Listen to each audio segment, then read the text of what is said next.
Kako je bio osjećaj kad si dobio poziv? Pa je, bio sam iznenađen i bio je lijep osjećaj i sretan sam, zadovoljan. Znam da je to. Ali ti je drago što si tako mlada, već u seniorskoj reprezentaciji? Pa je, trebam biti sretan i zadovoljan svime. Kako ispao, mora se još puno pokazati i puno trenirati, vjerujem da što bi dobro. Tko ti je igrački uzor? Messi. Kakva su očekivanja na klubskoj razini za sljedeću sezonu?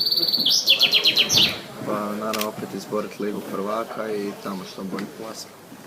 Da li očekuješ veću minutažu?